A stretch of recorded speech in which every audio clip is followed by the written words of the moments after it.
وإذ قال ربك للملائكة إني جاعل في الأرض خليفة قالوا أتجعل فيها من يفسد فيها ويسفك الدماء ونحن نسبح بحمدك ونقدس لك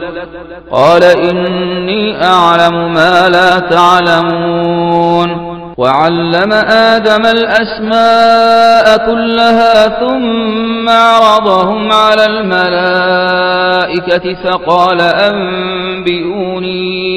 فقال أنبئوني بأسماء هؤلاء إن كنتم صادقين قالوا سبحانك لا علم لنا إلا ما علمتنا إنك أنت العليم الحكيم قال يا آدم أنبئهم بأسمائهم فلما أنبأهم بأسمائهم قال ألم أقل لكم إني أعلم غيب السماوات والأرض وأعلم ما تبدون وما كنتم تكتمون وإذ قلنا للملائكة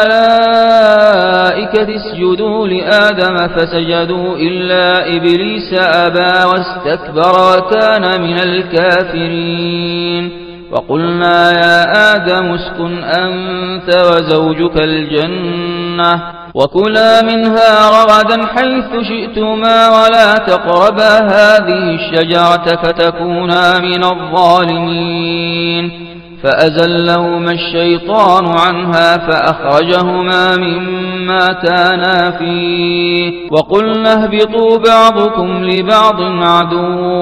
ولكم في الأرض مستقر ومتاع إلى حين فتلقى آدم من ربه كلمات فتاب عليه إنه هو التواب الرحيم قلنا اهبطوا منها جميعا فإما يأتينكم مني هدى فمن تبع هداي فلا خوف عليهم ولا هم يحزنون والذين كفروا وكذبوا بآياتنا أولئك أصحاب النار هم فيها خالدون